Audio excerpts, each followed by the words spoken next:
and Poddy Toynbee. Thanks both. 5 minutes to 9. The lobster is a role model that we should emulate if we are to have a better life. That's the view of Jordan Peterson. He's a professor of psychology from the University of Toronto. He is also a massive YouTube star who has a huge following, especially among men. And he's written a self-help book, 12 Rules for Life.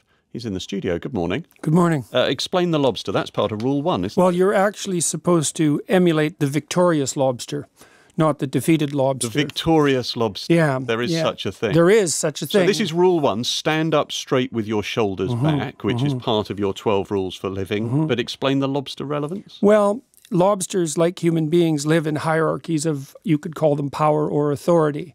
And the neural structures that govern your understanding of your position in an authority hierarchy are there back all the way to lobsters 350 million years ago. And so it's necessary for people to know how to conduct themselves in hierarchies, because the way that we conduct ourselves in hierarchies actually regulates our emotions. And so the chapter is an injunction to people to extend themselves physically and to stand up properly and to face the world forthrightly, because doing all of that increases the probability that you'll be successful in the most important sense of success. And I wrote the chapter in an attempt to illustrate just exactly how deep and important such things can be. So it's a tongue-in-cheek approach, obviously, because we differ a fair bit from lobsters. But indeed, I mean that particular rule and some of the others. I said that you've got quite a large following among men. They are the majority of your followers on YouTube.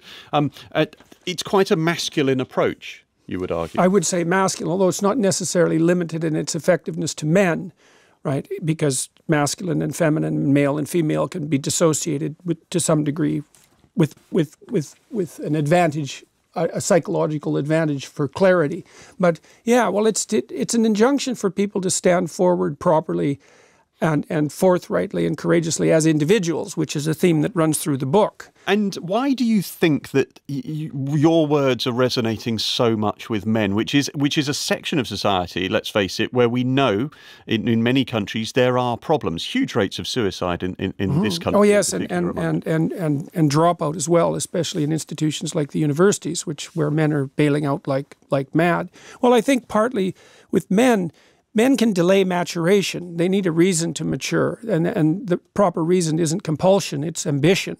And I mean ambition in the best sense. And so a large part of what I've been talking about, what I've written about in 12 Rules for Life, is the outline of a view of the world that would enable you to understand how you can take part in existence in a noble and truthful manner. I talk a lot to young men about responsibility and truth, and try to outline the notion that the meaning that's to be found in life, the meaning that sustains you through good times and bad, is much more associated with responsibility than it is with, say, rights or freedoms or impulsive pleasures. And I mean, there's something to be said for those things, but...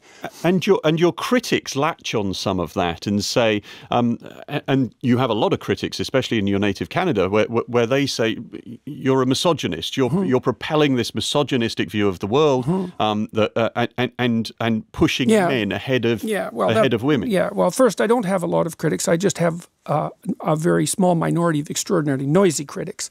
So, but the idea that this is misogynistic is absolutely foolish. I mean, the danger to women is posed by weak men, not by strong men. And it's really important to get that right. And I don't mean strong physically, and I don't mean strong cruelly, although I do mean that to some degree. It's an absurd proposition. And in 5 seconds, for someone looking for self-help from yourself, what's your one message? Tell the truth. Say what you believe, and straighten the world out that way.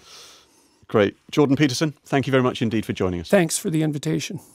And that's it from us. Our editors were... We will make America great again.